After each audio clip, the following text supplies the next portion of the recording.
Alô, alô, boa tarde. Breno, bem-vindo. Várias discordâncias, mas eu quero só fazer uma pergunta a você. Eu estou curioso. Você acha que a mídia favorece Israel? E eu tenho a impressão que a mídia é contra Israel. Ou seja, o que é que está faltando aí? Que régua é essa que nos separa de você achar que os meios de comunicação favorecem o lado A e eu achar que os meios de comunicação favorecem o B? Em relação a Manuel, eu estive em Belém 2 vezes, antes do muro e depois do muro. Você sabe por que foi construído aquele muro? Porque haviam atentados a bombas suicidas. E aquele muro parou os atentados suicidas e, com isso, diminuiu a morte de inocentes. É por isso que há que era muralha. São essas questões que precisam ser lançadas. Ok? Podia falar mais, mas fico por aqui. Muito obrigado. Tá bem. Sobre as duas questões que o professor... só aqui para não falar o nome errado, que eu estou cansado, às vezes me falha a memória. Zaverucci colocou. Professor,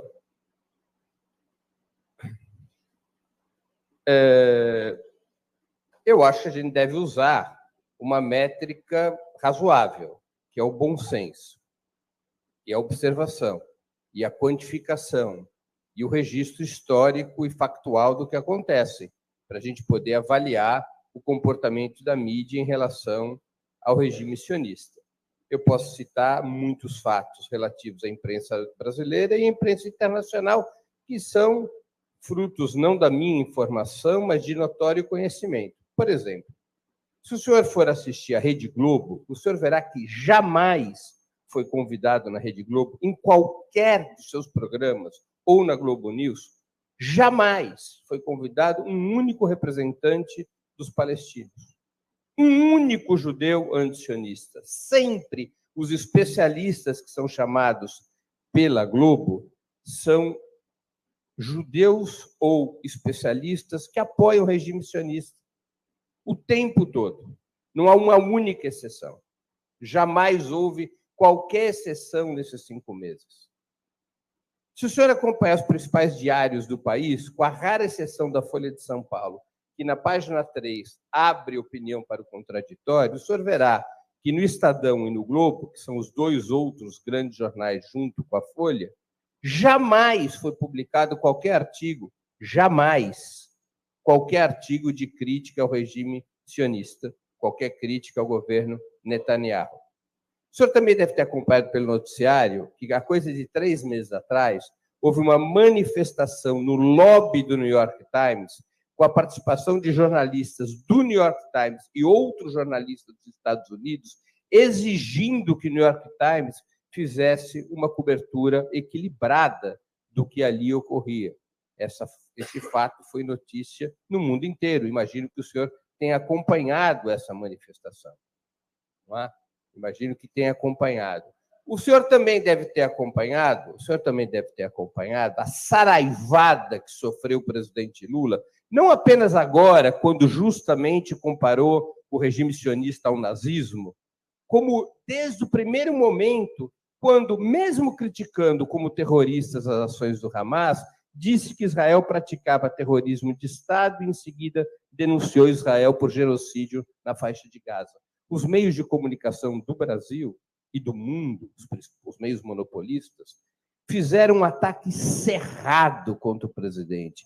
Os meios monopolistas de comunicação fizeram já um ataque cerrado contra a petição da África do Sul, cuja plausibilidade foi aceita pela Corte Internacional de Justiça. Há um evidente alinhamento histórico dos grandes meios de comunicação ao lado do regime sionista. Isto não são palavras minhas, isso não são uma discussão sem estudo e sem comprovação fática. São inúmeros os estudos a esse respeito que comprovam isso como uma realidade, não como uma hipótese. O senhor, como homem de ciência, deve conhecer esses estudos. Isso não é eu acho que, Eu acho que não é o problema dos óculos que o senhor usa e os óculos que eu uso. Isso são estudos fartos a esse respeito sobre o papel da mídia monopolista em defesa do regime sionista, não é?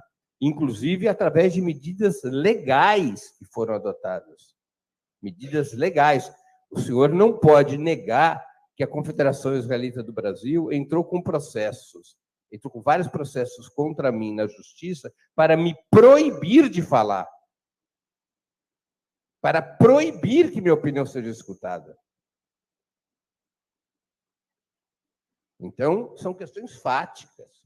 Outra coisa, professor, o senhor defendeu os muros na Cisjordânia e também os na faixa de Gaza, porque eles impediram os atentados contra Israel a partir do momento que impediram o direito de ir e vir dos palestinos e, dentre esses palestinos, lutadores da resistência palestina que eventualmente cometiam esses atentados. E o senhor aplaudiu essa muralha e defendeu que ela teve um resultado positivo. Professor, se a história começasse nos atentados da resistência palestina contra Israel, eu estaria de acordo com o senhor. Mas a história não começou assim. Israel é um regime colonial. Israel, o Estado de Israel é um regime colonial, condenado pelas Nações Unidas como regime colonial.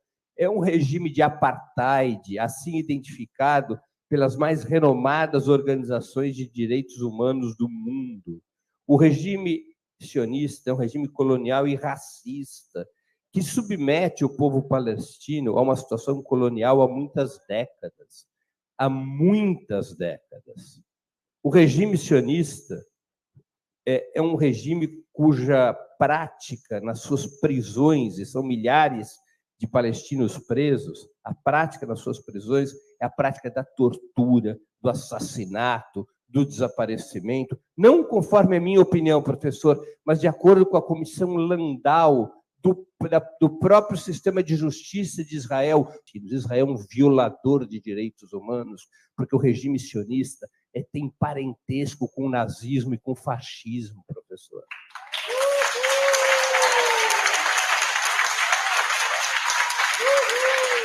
Dos 5.000 até o dia 6 de outubro de 2023, eram 5.200 os presos palestinos. 1.600 estavam presos por ordem administrativa, sem sentença, nem processo, nem julgamento, conforme as leis de emergência do mandato britânico do período colonial, que jamais foram abolidas pelo regime colonial e racista de Israel.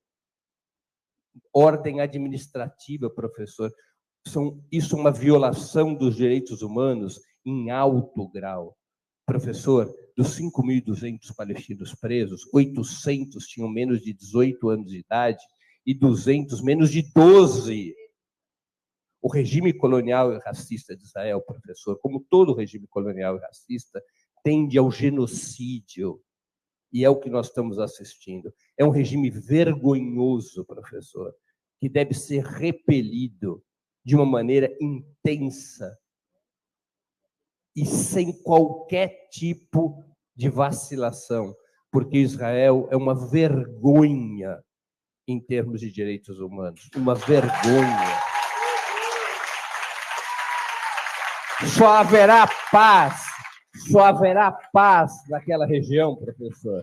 Só haverá paz naquela região quando acabar o regime sionista, como só houve paz na África do Sul quando acabou o regime de apartheid.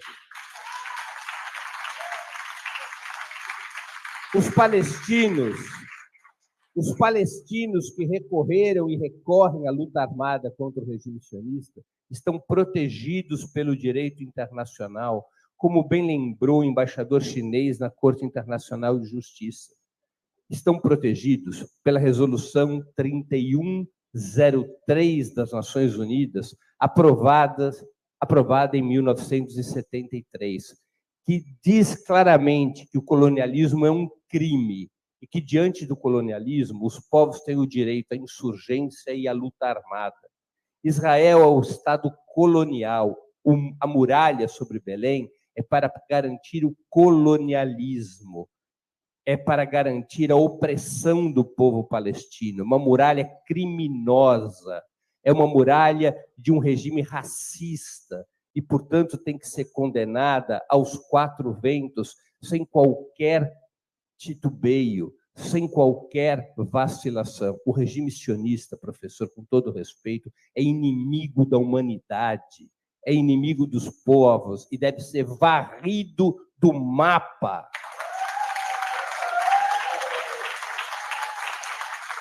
Como foram varridos os regimes fascistas e o regime nazista, varrido do mapa.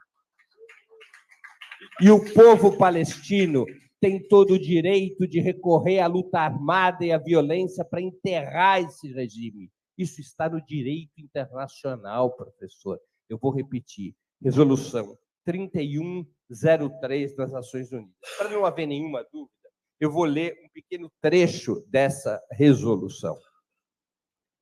É um crime a continuação do colonialismo em todas as suas formas e manifestações, como estou aqui traduzindo do espanhol, como assinalou a Resolução 2621 de 12 de outubro de 1970 da Assembleia Geral, é um crime e os povos coloniais têm o direito imanente a lutar com todos os meios necessários ao seu alcance contra as potências coloniais e a dominação estrangeira em exercício do seu direito à livre determinação reconhecido pela Carta das Nações Unidas e pela Declaração dos Direitos Internacionais estabelecidas pela Assembleia Geral. Os povos coloniais têm o direito de recorrer, inclusive, à insurgência e à resistência armada contra o colonialismo. Resolução 3103 das Nações Unidas. Portanto, não há que se criminalizar a resistência palestina. A ser criminalizado, professor, é o regime sionista. O regime sionista e seus dirigentes tinham que terminar em um tribunal como o de Nuremberg. E seus dirigentes enforcados como os dirigentes do nazismo, porque o regime sionista é a pior das tiranias desde o fim do nazismo. Eu falo isso sem titubear, tanto pela minha origem judaica, como por grande parte da minha família ter sido dizimada no Holocausto. O sionismo é uma vergonha para o judaísmo. O sionismo é uma chaga contra os valores humanitários e democráticos do judaísmo. O sionismo é deplorável. E, professor, eu vou dizer com muita sinceridade, eu não sou tolerante. Eu sou pela intolerância contra crimes como os que representa e comete o regime sionista. Eu sou um defensor da intolerância, da mais brutal intolerância, porque a humanidade não pode conviver com regimes desse tipo. Muito obrigado.